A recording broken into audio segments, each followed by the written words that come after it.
Bonsoir à tous, j'espère que vous allez bien. Bon, on va commencer par les calendriers économiques, ok? Je vais passer un petit peu toute la semaine. Ça, je fais un point de toute la semaine et vous pouvez regarder.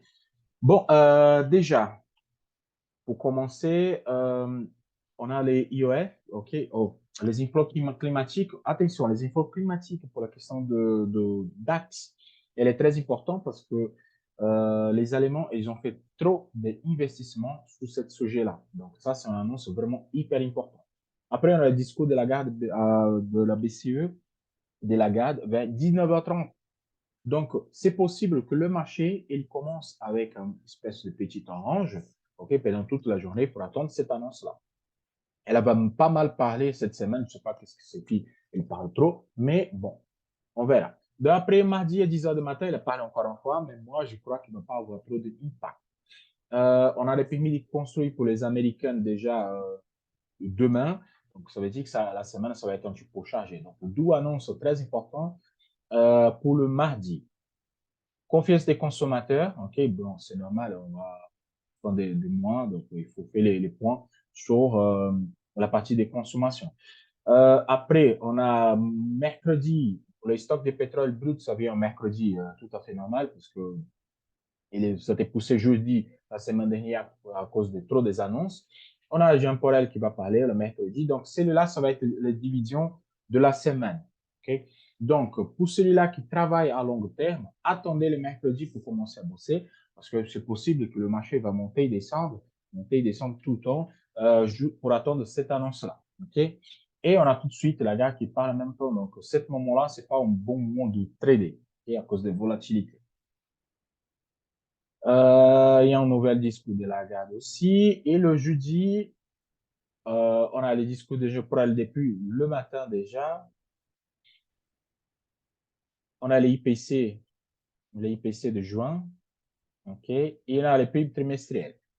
Cette PIB trimestrielle, c'est l'annonce plus importante pour les Américains pour cette semaine. OK? Vraiment, parce que là, en juin, c'est les PIB trimestriels. C'est là, ça fait un fort impact sur le marché pour les 3 mois à venir. Donc, celui-là, vraiment, c'est l'annonce plus importante de la semaine. Après, on a classique, inscription hebdomadaire au chômage, les promesses des ventes, et c'est fini. Le vendredi, on a l'évolution des chômeurs. En fait, les Allemands, ils ne font pas comme les Américains. Okay? Ils font le point à chaque mois et pas à chaque semaine comme les Américains font. Après, on a IPC de la zone euro. C'est très important aussi. Cette annonce-là, c'est le plus important de la semaine pour les Européens. Okay? Vraiment, le IPC de juin, c'est très important. On a la PCE. Donc, attention, si on a mercredi le discours de Jean Paul et on a la PCE le vendredi, ça veut dire que les clôtures de la semaine, ils vont pas avoir de grosses mèches. OK?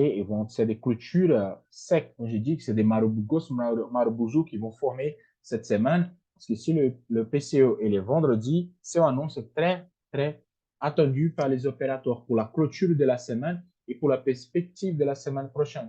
Donc, si cette partie-là, elle passe super bien, ça veut dire que les opérateurs ils vont garder leur position pour la semaine d'après. Donc, ça va éviter des gaps pour la semaine, OK? Et des clôtures le week-end. Donc, c'est tout pour les annonces. Vraiment, aujourd'hui, on a l'info climatique, OK, et on a le discours de la garde. Donc, pour les gens qui travaillent, OK, le DAX, le CAC et tout ça, vraiment, ça commence bien la semaine. Ça va bouger un petit peu. Je vais passer sur TradingView. Par contre, sur TradingView, je vais parler sur le Bitcoin parce qu'il y a des gens qui parlent et vous savez que le lundi, je parle de Bitcoin.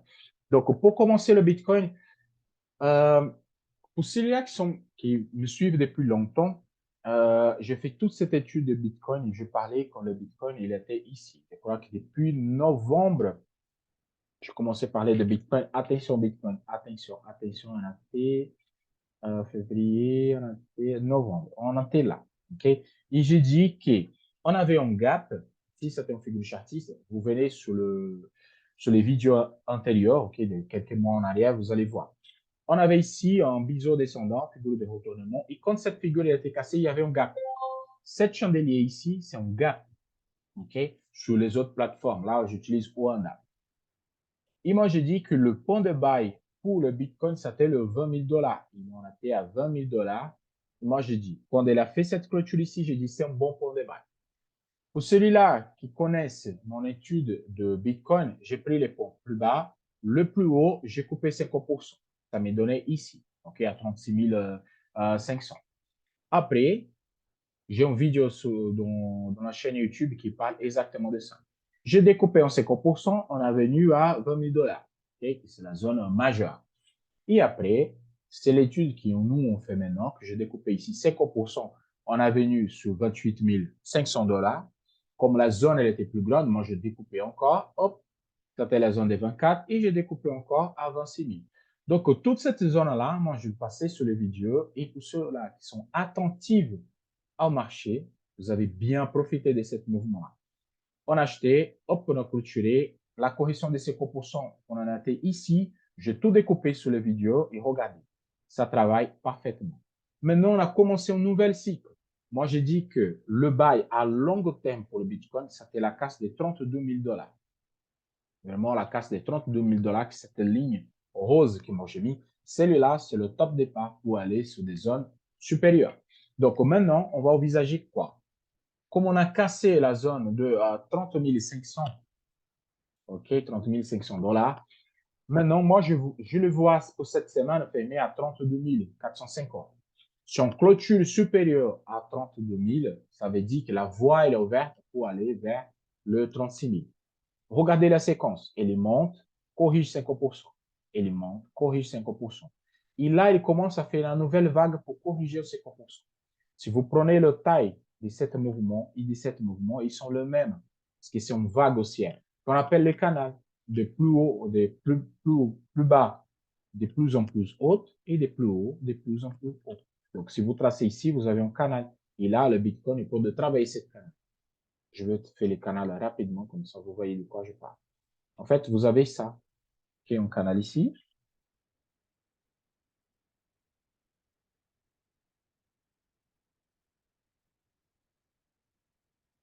Vous avez ça, un canal. OK? Mais je n'ai pas besoin de tracer le canal. Moi, je vois par rapport aux jambes et par rapport à mes lignes hebdomadaires que je peux travailler.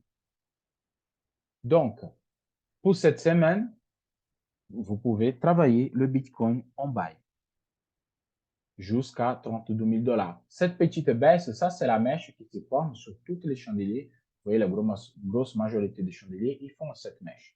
Donc, tout à fait normal.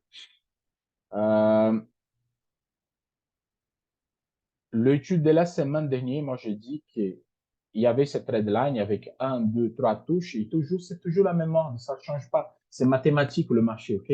Donc, il y a 3 touches, quatrième elle casse. Ça, c'est une règle de base. Et il est venu toucher le taille de la jambe. Vous mesurez ici et vous tracez, ça donne la même taille. Donc là, on a fait juste un petit retest, des tests des casses, qu'on appelle test des casses, pour après repartir. Sur 15 minutes, je n'ai même pas remarqué, je n'ai même pas mesuré rien du tout. Mais l'étude de la semaine, qui a été le mercredi, que j'ai fait le lundi, qui on a été là, je fais le mercredi. Bon, ça travaille bien la zone, ça fait que des deux niveaux. Mais j'aime pas travailler sur 15 minutes sur le Bitcoin.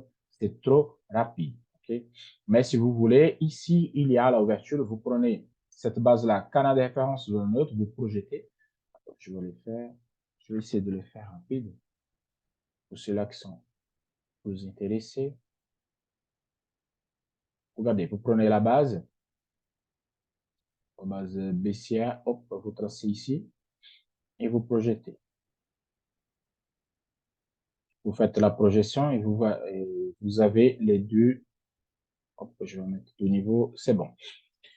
Regardez, premier casse, je dis toujours, premier casse, on ne prend pas, même si on a cassé ici la zone hebdomadaire, donc il faut venir tester. OK, il faut monter de niveau, deux niveaux. Mais attention, ça c'est la ouverture mensuelle. Il faut venir retester si repartir. Moi, honnêtement, c'est le mes casse, le 31 275, je peux faire take de un niveau et regarder les techs de deux niveaux, ça donne précisément sur le 32 500. Donc, j'aime bien quand les lignes hebdomadaires et les lignes ici sur mes 15 sont pareilles. Ça, c'est bien, ça me rassure pour rentrer en position en toute sécurité. OK? Quand il y a cette importance-là, j'aime beaucoup travailler de cette manière-là parce que ça me donne la tranquillité de travail. Donc, c'est tout pour le Bitcoin. J'arrête et je passe sur le gold. Le gold sur le hebdomadaire pour vous donner la vie totale. Moi, je vous avais prévenu pour la question de Fibonacci non validé, le test des 61. Le test, il n'était pas fait. Pour moi, ce test-là, il n'est pas fait. Pour moi, il faut qu'il touche carrément, dépasse un petit peu, retourne. Donc, attention avec cette petite hausse, elle est pour faire une fausse hausse. Donc, pour ceux-là qui veulent rentrer en position, c'est simple. Nous avons des mouvements dans le passé, okay, qui c'est les mouvements qui existaient ici. Alors, je vais essayer de découper ces proportions, comme ça vous voyez de quoi je parle. Voilà. Vous voyez cette petite mouvement qu'il est fait ici, c'est exactement ce mouvement qu'il est fait là. C'est exact. Le taille ici et cette taille-là, c'est le même. Donc, il y a une forte probabilité, vraiment une forte probabilité, que le marché, il vient casser le 19,20. Si le mi casse 19,20, vous pouvez vendre jusqu'à 19,06 parce que c'est le mouvement qu'il va faire. OK? Ça va casser la structure de ce mouvement. Attention. Pourquoi je dis attention? Parce que si le mi casse 19,20, on peut avoir des accélérations jusqu'à les 18,78. Puis ça fait la base de référence des gros chandeliers que moi je travaille depuis longtemps. Donc, si les casse 19,20, et il teste au 1978 ici. Donc, ça veut dire que la structure, elle était cassée et nous, on va passer directement sur le triple top qui était fait et on va corriger beaucoup plus. Et là, on va retravailler cette grosse zone qui c'est une zone qui peut retravailler depuis longtemps. Donc, faites attention, okay, avec les positions que vous allez rentrer à ce moment-là, justement pour ça. OK? Moi, je préfère entre, je suis très honnête avec vous. En bail en toute sécurité, c'est supérieur à 19,35. Ça, c'est un bail en sécurité. OK? Les ventes, vous pouvez tenter les ventes jusqu'à 19,20, c'est le cas, 19,21, jusqu'à 19,08. Là, vous pouvez tenter votre vente. Dans cet petit espace ici, ne tradez pas.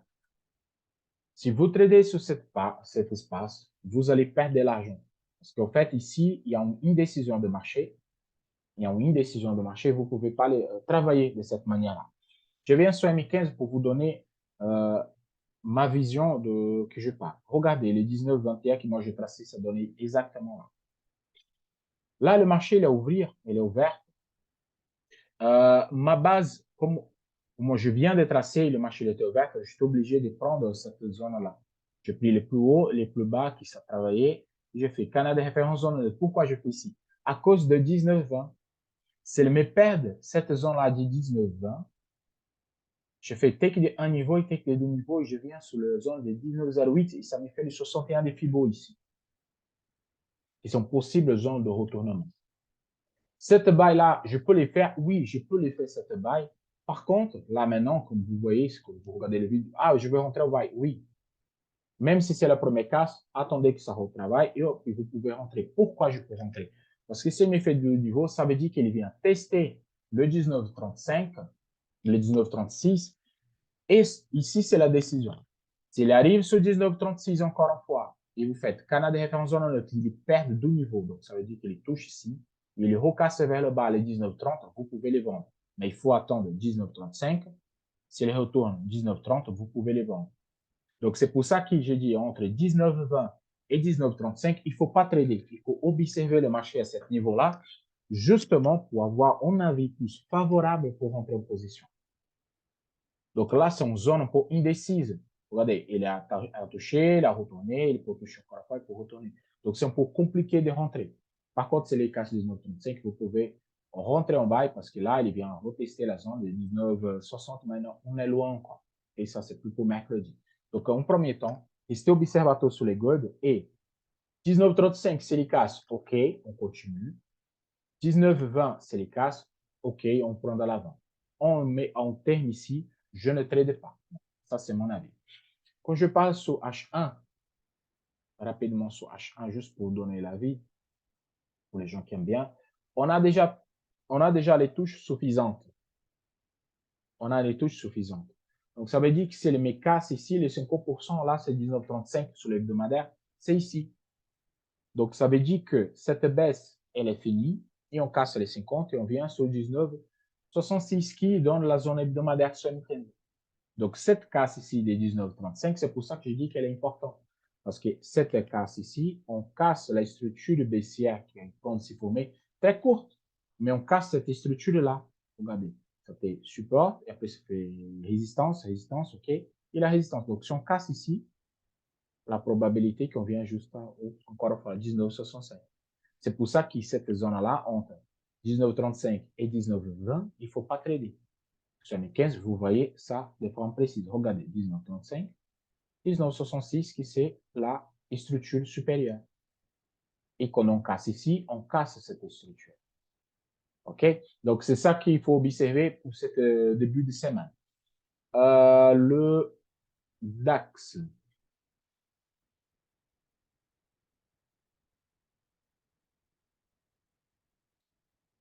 Bon, le DAX, vraiment, je passe un petit peu à la baisse. OK? Je suis vraiment baissière sur le DAX. Je ne sais pas qu'est-ce qu'il fait ici, cette Fibonacci. Hop, je baisse. OK. Donc, pourquoi je fais ça? Parce qu'elle me casse la zone hebdomadaire. C'est une zone qui a été testée plusieurs fois. Et là, il a tout cassé, tout pété. Et on est à ce niveau-là. À 15 900, c'est une zone qui m'a parlé plusieurs fois. Donc, vraiment, 15 900, je peux vraiment envisager des zones plus bas maintenant. Je vais essayer de placer une zone un petit peu plus bas ici. OK, voilà, c'est ça. Donc, je peux envisager ici, on retourne sur 15 600. Vraiment, pour cette semaine, je peux envisager celle-là. Je vais voir si j'ai des figures chartistes sur H4. Non, il y a une structure de H1 baissière qui a été formée. Et cette structure, elle est finie. Quand on va casser, on a aussi 3 touches et on en part pour la quatrième. Donc, le bail en sécurité ici, c'est supérieur à 16 000. 16 000 dollars, OK, 16 000 euros, pardon, c'est 16 000 points, c'est la zone. Mais par contre, si on me casse là, ici, le 15 800, oui, on peut envisager le plus bas. Je viens sur mes 15 pour être plus simple. Voilà, sur mes 15 et mes zones hebdomadaires. Donc, si je casse ici le 15 900, qui c'est une zone qu'on a parlé plusieurs fois, si je casse là, oui, je peux envisager un retour d'abord sur le 16 000 points, 16 050, et pourquoi pas la zone de 16 800. Mais pour celui-là, il faut qu'il dépasse carrément, minimum le 16 000 dollars, vraiment pour être plus en sécurité. Comme moi, je suis plus vendeur pour cette semaine, pour le DAX, s'il travaille cette zone ici, 15 900, il recasse les 15 800, oui, là, je peux envisager vraiment 15 600. OK? Ça veut dire qu'il va faire 100% de l'expansion de Fibonacci. C'est beaucoup mieux de travailler comme ça. Mais tout ça va jouer. Quand Lagarde, elle va parler sur le discours. Donc, il faut regarder toutes les annonces pour commencer aujourd'hui déjà. Les annonces vont être super importantes. Il ne faut pas négliger les annonces parce qu'elles vont être très, très importantes pour cette semaine. Je prends des cibles hebdomadaires. Donc là, c'est 15 700. 15 700 aussi, c'est un bon point de référence pour rentrer en position. Le Dow Jones.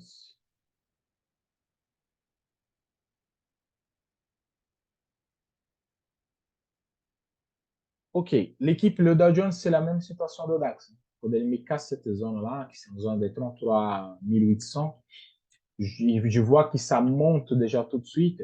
Je peux vraiment penser, honnêtement, je peux penser carrément qu'ici, il forme une mèche et après, il repart vers le bas.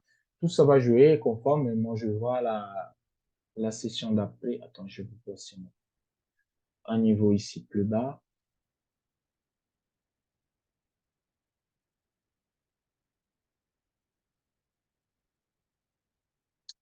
Donc, on a cette zone de 61 des Fibo. Attends, je vais juste voir si c'était Fibonacci, si on validé ou non validé. Donc, si on non validé, pour tester les 61. Oui, on peut venir carrément tester cette zone de 61 ici. Il y a forte probabilité qu'on va faire ça. OK, mon point de bail, ça va être ici à 34 000, 33 900. Non, 33 400. Voilà. C'est ma zone de bail. Ça fait une zone qui a été travaillée plusieurs fois. En fait, c'est ça la zone, la bonne zone pour rentrer en position. Il n'y a pas grand-chose. Par contre, là, on peut former une structure baissière, une espèce de canal. Si vous tracez ici, je ne veux pas tracer, mais si vous tracez, il y a déjà toutes les touches. Donc, au cas des 33 850, je peux tenter un bail jusqu'à 34 120. Par contre, s'il me perd de la zone des 50% ici à 33 630, je peux vendre jusqu'à 61 des Fibo. Vous voyez ici sur H1, ça c'est très court, mais pour le Dow Jones, ça va hyper vite. Okay, le Dow Jones a une bonne volatilité, donc ça va hyper vite. Et là, la réflexion que j'ai fait, c'est exactement celle-là. Premier cas, on ne rentre jamais. Et là, je peux envisager ici, pour être plus sûr, 33 800. Je prends un buy take d'un niveau take des 12 jusqu'à le dernier plus haut, 33 900. Et pourquoi pas les 34 000 chiffres ronds. Par contre, c'est comme je dis, c'est le MECA, c'est les 33 600, okay, 670. Oh, si je suis plus conservateur, je vais attendre la casse de 33 620, je peux envisager la zone de 33 400. Et ça fait un take de presque 3 niveaux. Je vais passer un niveau plus bas et un niveau plus haut, comme ça je vois. Voilà, ça donne exactement ici sur la zone des 61. C'est observer, laisser le marché travailler un petit peu pour carrément voir quelle est la direction qu'il faut prendre. Ici, à court terme, si vous tracez ici un trade line, à 33 800, vraiment, ça casse cette petite structure et ça me fait un court terme, un intraday, en buy ou ici plus bas, en sell. Donc, c'est pour ça qu'il faut rester observateur là-dessus. Le Nasdaq.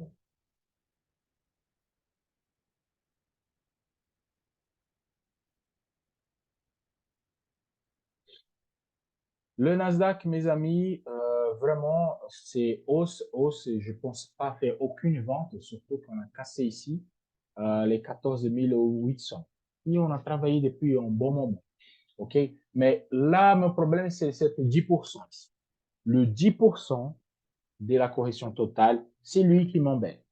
Tant qu'on est supérieur à 15 000 points, c'est de buy. Supérieur à le 10% de la correction. Okay? On a corrigé 40%. On a retourné déjà, on a 10%. Tant qu'on est supérieur à ces 10%, c'est de buy. Lui, c'est la ligne d'équateur entre le buy et le sell. Plus bas que lui, je vais chercher des ventes. Supérieur à lui, je prends de buy. En fait, c'est simple. Pourquoi il faut réfléchir de cette manière? À cause de la tendance. On n'a eu aucune correction depuis la zone de 10 000 points. On n'a aucune correction. On a un petit léger ici, consolidation, on n'a pas de correction. Donc, on peut avoir cette correction. On peut venir tester encore une fois la zone de 14 400. C'est pour ça qu'il faut rester observateur. Et on peut faire un pullback aussi sur la zone des 13 500. Pourquoi pas? Quand je dis ça, c'est la question de système Ishimoku. Regardez, ici, on n'a pas fait un pullback encore. On a validé, on a la dispan, elle est validée, on a parti tout de suite. Tout de suite, sans aucun recul. Donc, à court terme, on peut venir tester la zone des 14 000, qui ça fait la Tenkan, à la Tenkan. On a un trou d'air gigantesque ici qui n'est pas comblé, ce trou d'air. Donc, on peut faire un range, et là, pour devenir plate, surtout qu'ici, la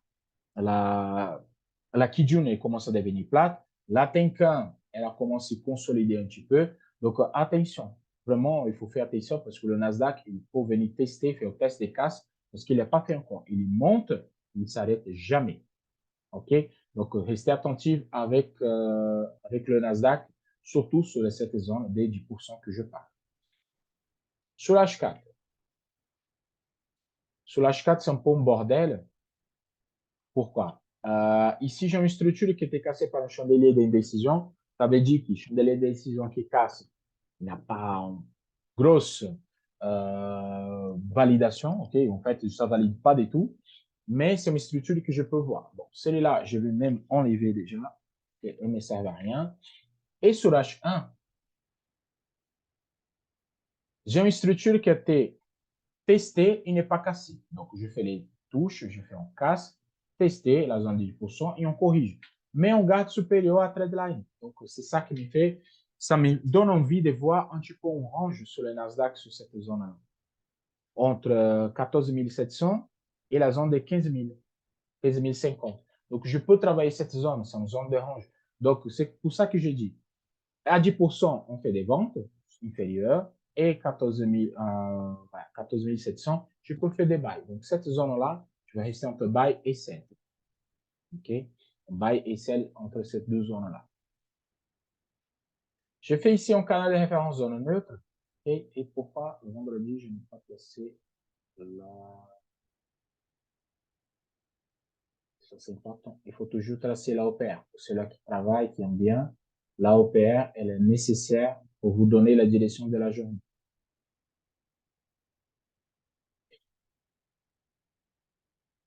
OK.